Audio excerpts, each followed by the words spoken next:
Ma sain kriminaalkaristuse, mis on kantud, kulud on tasutud. Lapsed, tuleb välja, et Erko valetas ja see ei olnud mitte esimene kord, kui Erko ronis Kuuriasse valetama. Aga ma saan aru, et see lugu on selja taga ja sa tõesti oled need asjad ära tasunud. Tuleb välja, et Katrin Lust tegelikult ei tegele mitte millegi uurimisega, tema lihtsalt kuulab ja noogutab. Sest kui Katrin tegelikult uuriks midagi, siis ta oleks leidnud avaliku teabe, mille leidsin mina tänu teile, head vaatajad, ja mul on olemas tõend selle kohta, et Erko just täiesti julmalt valetas Katrinile näkku. Kui mina oleksin Katrin, siis ma oleksin praegu üsna kuri. Kui sinagi oled natuke naiivne ja nunnu nagu mina, siis võisid sinagi ekslikult eeldada, et kui televiisorisse tuleb saade, mille pealkirjaks on Kuuuurija ja mille saatejuht ei ole juhtumisi kosmonaut, et küllap seal uuritakse ikka neid lugusid, mida vaatajani tuuakse. Aga sõbrad, tuleb välja, et nii see ei ole, tuleb välja, et Kuuuurija ja Katrin Lust ei uuri mitte kottigi ja üldjuhul oleks mul sellest suva, aga seekord juhtus nii, et Kuuuurija saates 2. septembril 2024 tegi etteaste Erko Elmik, kes tuleb välja, et on valetaja ja petis ja mul on tõend ja miks mind see lugu kotib on see, et Postimehe andmetel on head Eesti inimesed Erkole tema kurva loo tõttu, mida nad Kuuurias nägid, annetanud vähemalt 5600 eurot ja mina ei ütle, et see puent, mille ma täna teile esitan, peaks nüüd muutma teie otsust. Võib-olla te olete lausa nii head inimesed, et teid ei huvita, et Erko on valetaja petis, teie ikka annetaks. See on jumal okei, see pole minu asi, mida te vabatahtlikult oma rahaga teete. Minu eesmärk täna on, et te teaksite täit tõde ja kui te siis soovite Erkolt raha tagasi küsida, palun tehke seda ja kui Erko keeldub, siis võite video kommentaaridesse panna küsimuse, kuidas paragrahvi keeles seda sõnastada, et petisraisk, anna raha tagasi. Ennetamaks küsimust, miks ma Erkot vihkan, nagu mõni inimene eelmiste videote all küsis, siis sõbrad, olgu üheselt selge, ma ei vihka Erkot. Ma ei tunne Erko Elmikut, mul pole põhjust teda vihata. Viha on suur sõna, viha on suur emotsioon ja tsiteerides klassikuid, mul ei ole seda kõigile jagada kui suitsu taga taskust, sest kardan vastust. Ei vastust ma ei karda ja suitsu mul ka ei ole, muideks, kui te ei ole tähele pannud, siis naiste püksid kipuvad olema sellised, et suitsupakk meile küll mugavalt tagataskusse ära ei mahuks, välja arvatud, kui keegi sooviks suitsupakki, mis on tagumikukujuline. Kui ma nüüd seda ütlesin, siis tekkis mul üsna kohe siseveendumus, et kindlasti on kuskil mingi nišiturg tagumikukujulistele suitsupakkidele mingisuguste fetišistide seas. Ehk mina ei vihka Erkot, selles pole asi. Mida mina vihkan on valetamine. Aga Erko kaasuse puhul ei ole tegemist lihtsalt valetamisega. Tegemist on teadliku, tahtliku, korduva ja strateegilise valetamisega. Aga milleks? Üks põhiküsimus, mis mul algusest peale Erko loo osas oli see, et miks ta ronis Kuuriasse, sest Kuurija ei ole jurist. Ja fakt on see, et kui Erko ei käinud õigel ajal notaris ära, siis tal ei olnudki müügilepingut, ta ei saanud mingi kinnisasja omanikuks. Kuuurija teda sellega aidata ei saa. Mida ta lootis saada avalikkuselt? Ma ei tea, mida ta lootis saada, sest mina ei näe Erko pea sisse, aga kui ma panen kokku teadmise, et Erko sai annetusi 5600 eurot, vähemalt, ma ei tea, kus Postimees selle numbri võttis, kust Postimees teab, et pole rohkem laekunud, kas ta nägi Erko konto väljavõtteid, aga kui ta sai sealt nii palju annetusi, samas mina tean, et ta valetas seal saates, mis on ju maru riskantne tegu, et miks sa ronid televiisorisse valetama, mis sind motiveeriks, tõenäoliselt annetused, see on minu spekulatsioon. Ja sõbrad, asi ei ole nii, et mina oleks mingi superdetektiiv. Mina pole mitte mingi detektiiv. Üks teie seast, üks vaatajatest juhtis mu tähelepanu kohtulahendile, millest ma rääkisin Kuuuurija jätkuloos. Panen viite siia. Aga jätkuloos, sõbrad, mina ei saanud veel aru, mida see kohtulahend tähendab. Ja täna ma tean seda. Ja see inimene, kes mulle kohtulahendi andis, ei andnud alla. Ta kommenteeris video all, küsis, miks sa ei käsitlenud seda? Ja kui ma seda käsitlesin, aga ei teadnud veel, mida ma tegema peaks sellega, lihtsalt nentisin, et no vaata, kunagi Erko siin omastas kütust ja võib-olla on pätt, võib-olla ei ole, tundsin süümekaid, et ma sellest üldse räägin. Sõbrad, see kohtulahend, kogu see saaga algab kohtulahendist aastal 2011. See kohtulahend on selle mõistatuse võti, 11 teadis seda enne mind ja sa ei andnud alla, sa põrgatasid minuga kommentaarides edasi-tagasi, siis ma jäin haigeks ja vaatasin igavusest vanu kommentaare, kus keegi oli uuesti vastanud, sa olid uuesti vastanud ja mina vastasin ja sina vastasid ja mina vastasin ja sina vastasid ja nüüd meil on tõde.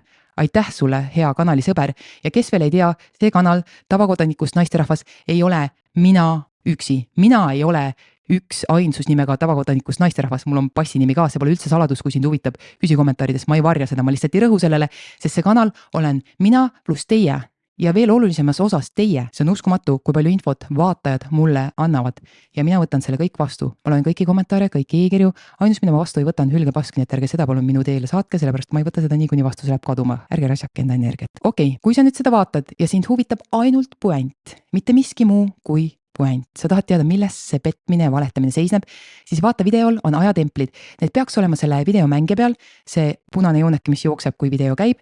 Vahel see ei tööta YouTube'is vahel ei tööta mitte miski. Nii et kui sa ei näe neid alajaotusi selle joone peal, siis mine video all on kirjelduse kast ja seal on need välja kirjutatud. Vali sealt suurte tähtedega on kirjutatud puänt ja klikka selle ajavahemiku algushetkele. Ja siis sa saad kohe selle puändi juurde. Teistele aga panin kokku tahvli, et ta näeks samm-sammult avaliku teabe pinnalt me jõuame tõeni, mis tähendab, et Katrin Lust oleks võinud selle tõeni jõuda, aga ta ei teinud seda.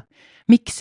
Ja mina olen väga-väga kuri Katrini peale, väga kuri, mistõttu selle kanali sõpru ootab ees teatrietendus 3 vaatuses pealkirjaga Erko Elmik on valetaja ja petis, Katrin Lust ei saa jätkuvalt mitte millestki aru ja ärikas pealinnast ei adu üldse, mis tehingu ta osaühing tegi. See tuleb 3 vaatuses, sellega läheb veidi aega, sest et see etendus soovib konkureerida Lehman Brothers etendusega, mida mina juhtumisi käisin möödunud neljapäeval vaatamas ja pean tõdema, et see on esimene etendus pärast minu teismeiga, kui ma käisin väikses Vanemuises vaatamas etendust Ajujaht, mis oli nii kuradi hea, et iga etendus pärast seda on olnud halb, välja arvatud muusikalid, need on alati head, aga iga etendus pärast seda on minu jaoks olnud pettumus ja Lehman Brothers ei olnud pettumus, mis on fantastiline.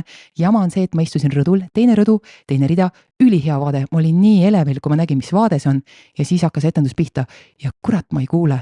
Malmsten tuleb sisse jumala kiire monoloogiga taga kõva muusika. Ja esimesed 15 minutit mul oli surmahirm, et mu ajus on midagi katki, sest kes veel ei tea, ma olen alustanud ATH raviga suvest saadik ja ma pean kogu aeg olema tähelepanelik, et mingit kõrvalnähtu ei teki, sest see ravim on ikkagi selline tõsine ravim, et sellel võib olla mustmiljon kõrvalnähtu ja ma siiralt istusin seal, mõtlesin täitsa perses, mul on mingi audioprotsessimise asi katki läinud ajus. Õnneks siiski tuli välja, et nii see ei olnud, sest kui ma pärast esimest vaatust saalist väljusime, kuulsin mina, kuidas üks paarike rääkis selle tädiga, kes seal neid uksi teeb lahti ja sulgeb, mingi teatritöötaja ja küsis, et kuulge, me ei kuulnud üldse neid sõnu, et mis värk on, muusika käib üle ja kuulen, et tädi ütleb, et noh, rõdu akustika ongi selline. Vaat seda lugu mina ka ei usu, sellepärast et nii näitlejate kui bändi heli võimendavad ju kõlarid.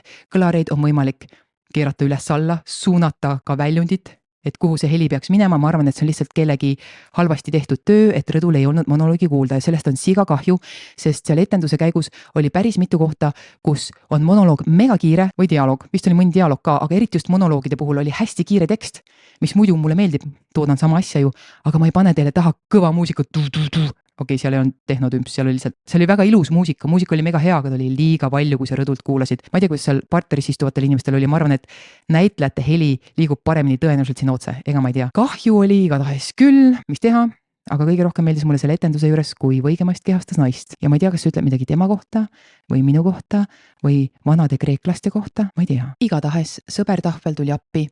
Ja palun nüüd vaadake mu meistriteost, millest teie tõenäoliselt kotiga aru ei saa, sest mu käekiri pole hea ja ma pidin kõik hästi väikselt kirjutama, sest detaile on palju. Ma toon teile kronoloogilises järjestuses välja info, mille mina koondasin kokku osati avalikest allikatest ja mõni jupp Lusti enda saatest, ehk kõik, mis siin on, oli kättesaadav Lustile endale. Aga mille pärast? Ma ei tea, mis ta tegi. Ma ei tea, millega Lust tegeleb. Ma olen Lustis pettunud taaskord. Mulle väga meeldivad naised, kes teevad ägedaid asju, mehed ka üldse. Eestlased meeldivad mulle üldjuhul, välja arvatud need, kes on petised ja valetajad, kellest siin kanalil on kahjuks natuke rohkem juttu, kui ma tahaksin, sest ma tahaks, et meil oleks vähem petised ja valetajaid, aga noh, siit lugu. Lähme asja juurde. 2011 jõustub kohtulahend, 24. mai kuupäev, number 1-11-62216. Saad otsida.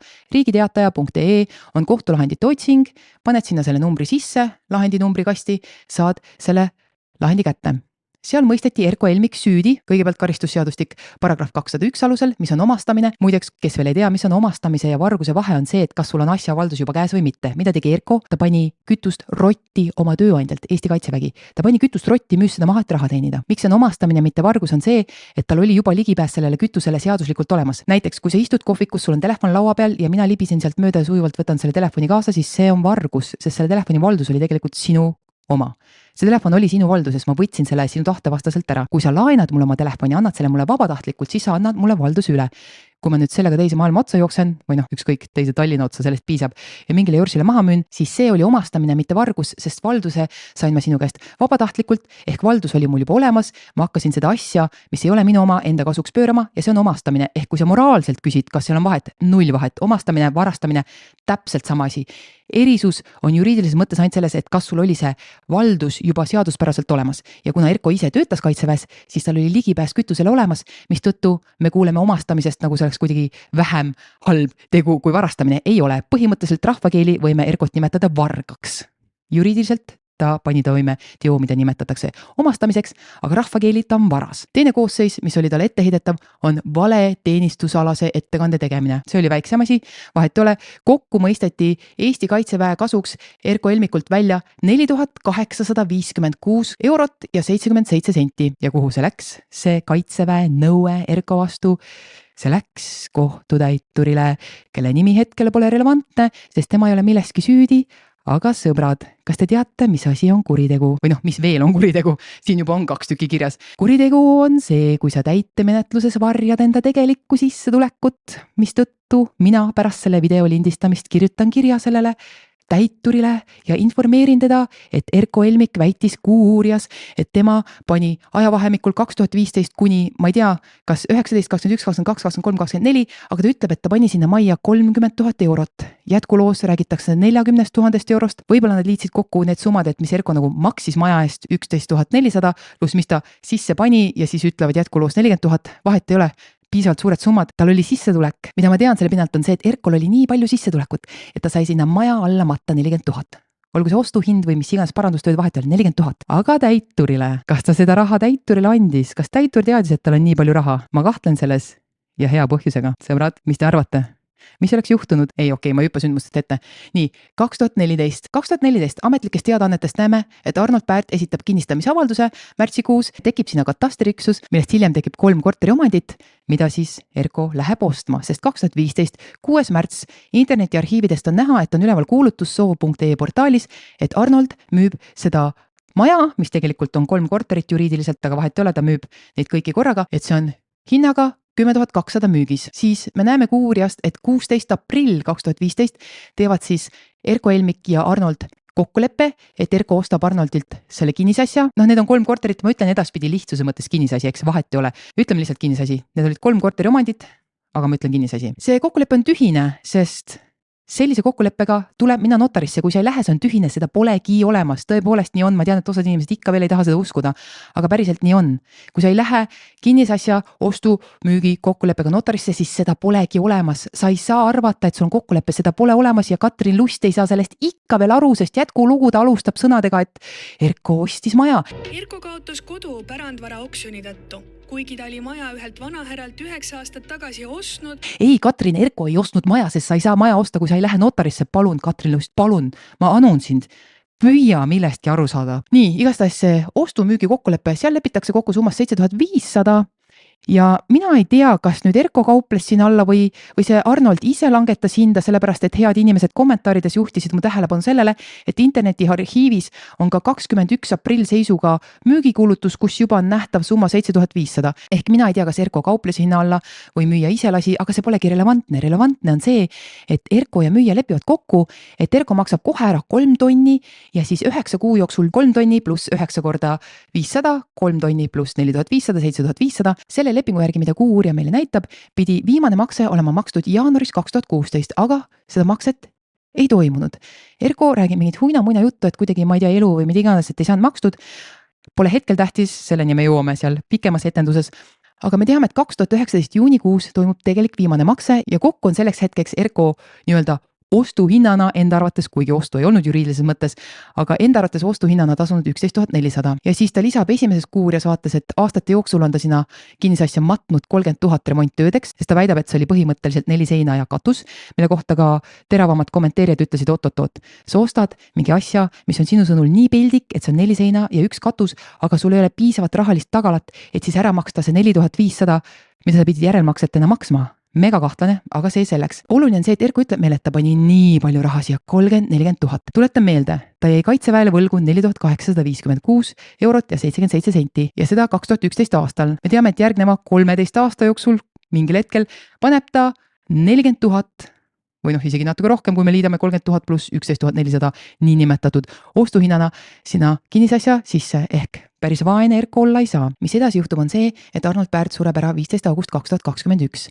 Nüüd edasi leiame me info ametlikudteadanded.ee. Nüüd on aasta 2023. Erko pole ikka veel mitte kellegagi notaris käinud, aga kellega läheb, Arnold suri ära ja Erko küll väidab kuurias, et pärijatega oli neil kõigil arusaam, et see on Erko saab maja endale, blablabla, aga notarisse ikka ei minda. Miks? See on põhiküsimus. Miks ei läinud Erko notarisse? Aga selleni me veel jõuame. Nüüd on aasta 2023. 29. august me näeme, et on ametlikes teadaannetes teade pärimismenetluse algatamise kohta.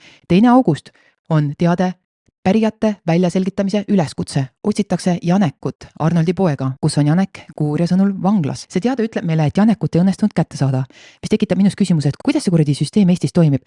Kui pärijaks on keegi, kes on vanglas, kas notarid kuidagi saavad oma teate saata vanglasse, kas vanglad kuidagi nagu jooksutavad seda oma nimekirjadest läbi, sest loogiliselt peaks olema vastus jah, sest sa ei saa ju vangis olevat inimest jätta ilma tema õigustest seoses pärimismenetlusega seetõttu, et info ei jõua temani. Ma ei tea, kas see olukord on nii hull, kui keegi teist töötab vanglas ja oskaks kommenteerida, et kuidas see käib, kui vang on näiteks kellegi pärija, aga vangil ei ole ju aadressi kuskil muudetud, ta ei ole kuskil rahvastikuregistris käinud märkimas, et jõu sõbrad, praegu olen vanglas, see on mu ajutine püsiv elukoht siin vanglas.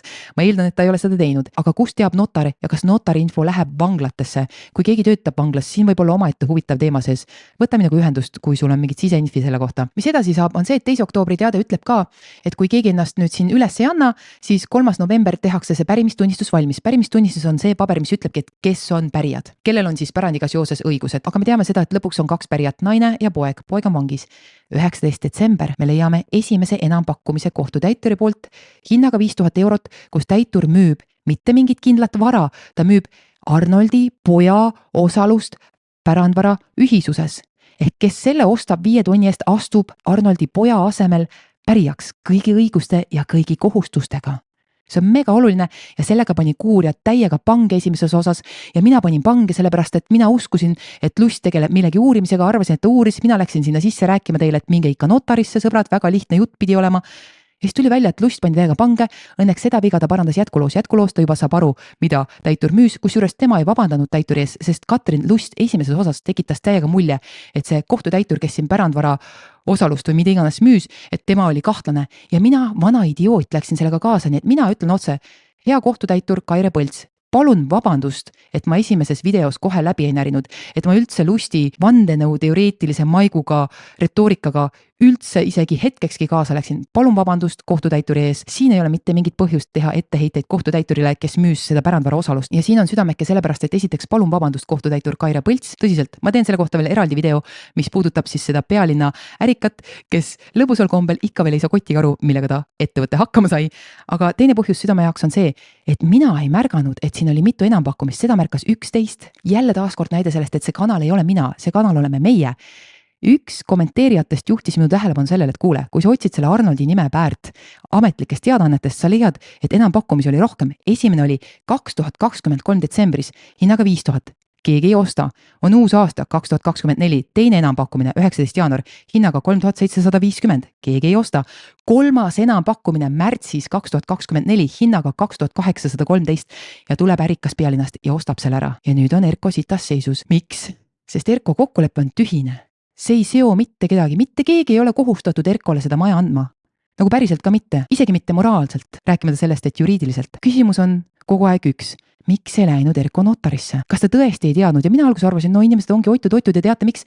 Ma tegin mõnda aega tagasi õigusteadusliku artikli ainsas eestikeelses õigusteaduslikus väljaandes. See oli pikk artikkel, kus ma panin Riigikohtule puid alla seoses aegumise kohtupraktikaga ja selle raames ma lugesin palju lahendeid läbi, mis puudutasid sellist olukorda, kus näiteks inimesed kuskil kaevukaane peal teevad kinnisvara ostu-müügi kokkuleppe ja siis pärast tuleb välja, see ei kehtigi, kui sa notarisse läinud. Ehk ma tean, et neid inimesi on Eestis küll, aga kes veel ei tea, et tuleb notarisse minna. Inimesed, kui sa tahad osta maja, korterit, maad, sa pead notarisse minema. Aga mõtlen selles, ma tean, et neid inimesi on ja mõtlesin, et äkki Erko on ka selline inimene. Muidugi teie kommentaarides märkisid, et kuule, kes seda ei tea ja mina ütlen vastu, ma tean, et osad ei tea, sest ma olen neid lahendeid lugenud. On olemas kohtupraktikat, mis näitab, et neid inimesi on. Aga siis tuleb kuuria saade 2. september. Enne kui mina jõuan seda vaadata, kirjutab mulle üks inimene kanali seinal ühe postituse all kommentaarides. Vaata seda lahendit. Mina vaatan, kõigepealt mõtlen, aga kust ma tean, et see on see sama Erko ja mind ei huvitanud see väga, sest ma läksin ju sisse selle mõttega, et ma tahan teile öelda, et minge notarisse. See oli ainus, mis ma teha tahtsin. Aga kui ma selle osa ära vaatasin, siis ma mõtlesin, et mida perset? Erko jutt on nii kahtlane, sest Lust küsib talt, et okei, 2019 juuni said kõik maksed tehtud, miks te siis notarisse ei läinud? Ja Erko vastab koroona, kes veel pole kuulnud, sest see on mega oluline.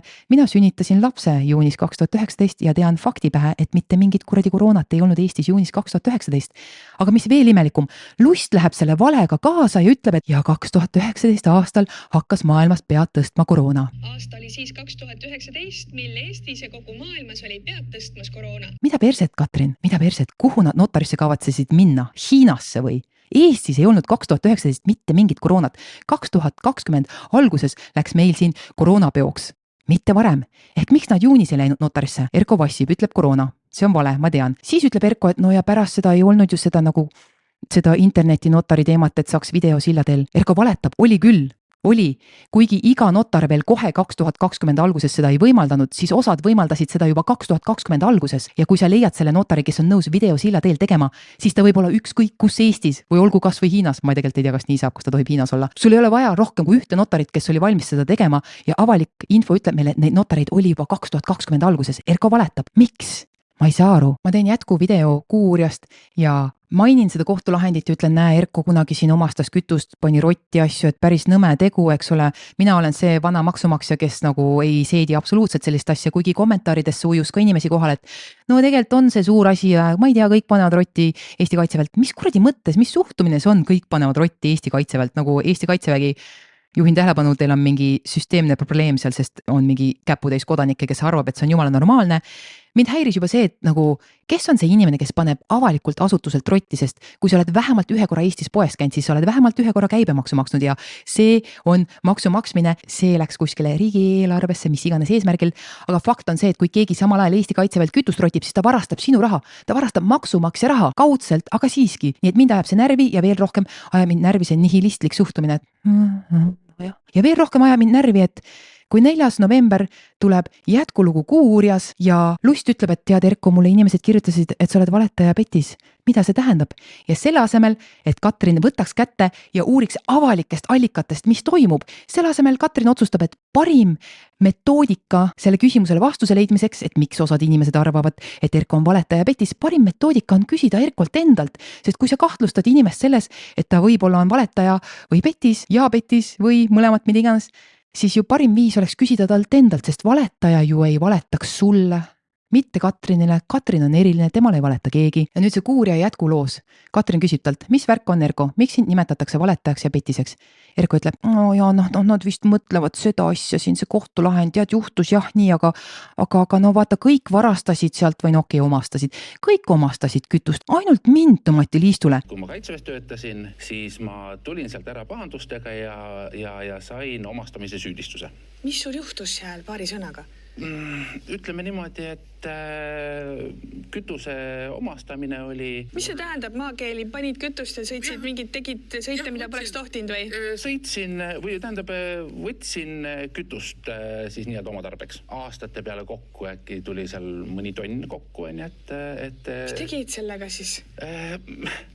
Kas läks edasi, ütleme nii-öelda oma sõitudeks või siis läks nii-öelda nagu müügiks? Oma tarbeks või? Ma ei tea, vaatame kohtulahendisse.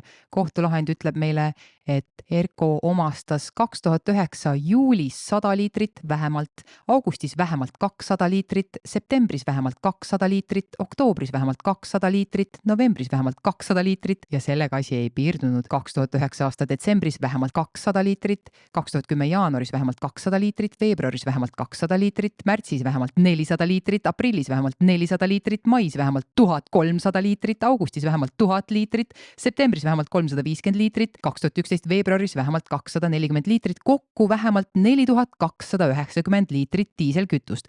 Kui Erko just Kaitseväe töö kõrvalt kuskil rekkajuhina ei töötanud, siis kurat võtaks Erko oma tarbeks, sa seda küll rotti ei pannud. Aga muidugi Katrin Lust ei oska küsimusi küsida, nii et Katrin Lust ei saa ikka veel kotiga aru. Kas sa teadsid, et seda kütust ei tohi kasutada või? Ei, no ikka teadsin, et see võib-olla ei ole nagu õige öelda, aga Kaitseväes, siis ütleme, neid asju juhtub seal palju ja tihti. See ei ole ainus? Ja, et ma tean, et ma ei ole ainus, aga me siis olime need, kes pidime vahele jääma. Saru, see on nii loll jutt.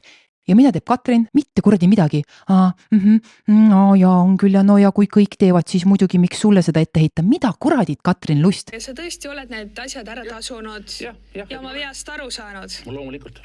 Inimene ütleb sulle, et kõik panevad Eesti kaitseväelt kütustrotti ja siis me kehitame olgu, okei, kui kõik tegid, siis on okei. Ei ole okei. Käige mõlemad perse selle suhtumise eest ja kõik, kes niimoodi arvavad, sest mis mõttes? Nagu okei, üks varastab 2, siis varastab 1 000 000, lõpuks varastame kõik ja kuhu me sellega jõuame? Nagu ma ei saa aru, aga lähme sellest hetkest edasi.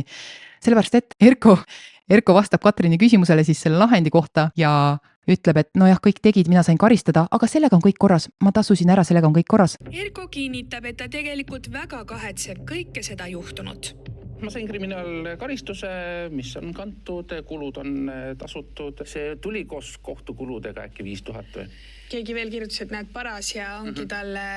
Ma teadsin, et see välja tuleb. Aga ma saan aru, et see lugu on selja taga ja sa tõesti oled need asjad ära tasunud ja oma veast aru saanud. Loomulikult. Sõbrad, Eesti Kaitsevägi saadab mulle vastuse 29. oktoober 2024 ja ütleb mulle, ei, sellega ei olnud sugugi kõik korras. Erko põhivõlgnevus minu küsimuse püstituse hetkega oli 2710 eurot ja 21 senti. Algne võlgnevus oli 4856 eurot ja 77 senti. Ehk me näeme, et tegelikult on Erko oma põhivõlgnevusest vähem kui pool ära maksnud ja põhivõlgnevus ise oli alla 5000 euro. Ja me teame, et Erko on aastate jooksul enda sõnul 40 000 kuskile majja toppinud. Samas väidetavalt ei suutnud ära tasuda seda võlga, mis tal jäi kaitseväe ees 2710 eurot. Ja siit me jõuame puändini. Muideks, põhjus, miks ma seda naljakalt hääldan, on see, et ma siiralt terve elu arvasin, et see on püänt nagu üüga ja kui ma hakkasin mingile kommentaarile vastates seda sõna kirjutama, siis vaatasid mulle korraga otsa kõrvuti ü ja ä ja see tundus nii ebaloomulik, et ma läksin sõnaveebi ja pidin šoki saama, sest see sõna ei ole püänt, see sõna on puänt. Ma olen seda eluaeg valesti hääldanud ja mul on ilma naljata lapsepõlve trauma seoses valesti hääldamisega, sest mina kasvasin üles Saksa televisiooniga ja kui ma 5. klassis pidin ajalootunnis rääkima Tutanhamonist, siis mina veel ei teadnud, et ta on eesti keeles Tutanhamon. Terve klass naeris ja mõni naerab siiamaani. See selleks ma ei oska asju hääldada, nii et puänt tuleb maksimaalselt ebaloomulikult välja, aga teile teadmiseks sõnaveeb.ee tegelikult ta on ilma õõta, eks internet ei tunnista õ eksistentsi, see on o ja sõnaveeb kõlab nagu midagi hoopis muud, aga sõnaveeb.ee õ asemel o on mega hea ressurss.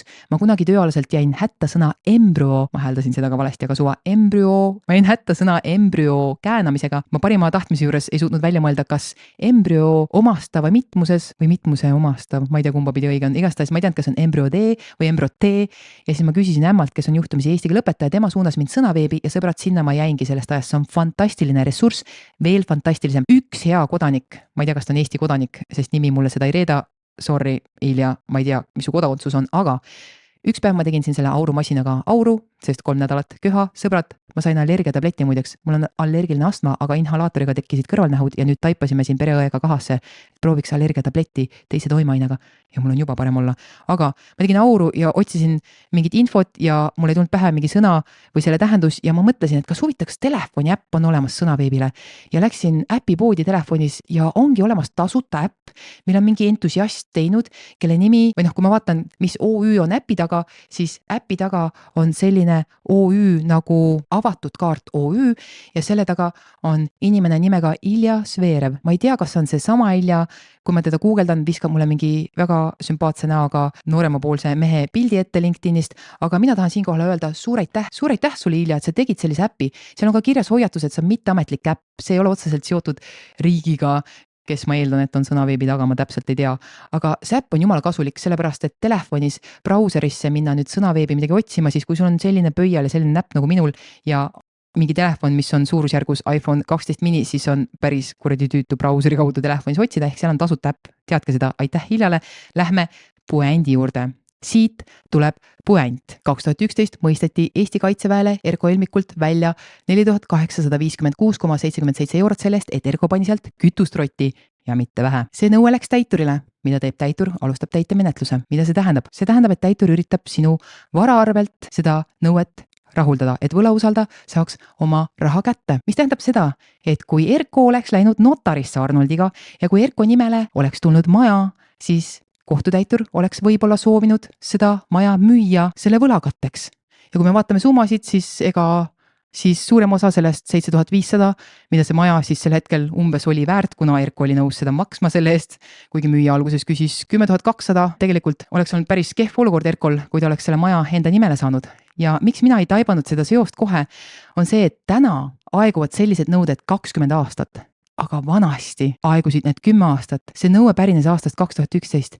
Erko pidi ootama 10 aastat ja ta oleks võinud rahumeeli saada kinnisasja omanikuks ilma, et täitur oleks saanud seda näppida. Ja kui ma esialgu kõhklesin, et no okei, et ma tegelikult ei tea ju, kas Erko sellepärast jättis notarisse minemata, et ta jutt esimeses osas oli küll maksimaalselt kahtlane, see kõik see koroona ja et ei saanud kaugtõestamist notari juures, see oli kõik vale ja kahtlane. Ja mul oli natuke nagu kõhklusi ja ikka veel süümekaid ja nii. Ja siis tuli see jätkulugu ja Erko raisk ronis uuesti telekasse ja valetas, temalt küsiti selle lahendi kohta, temalt küsiti, mis su minevikus on. Erko tunnistas, et see lahend on ta minevikus ja ta valetas otse Katrinile näkku, et sellega on kõik korras.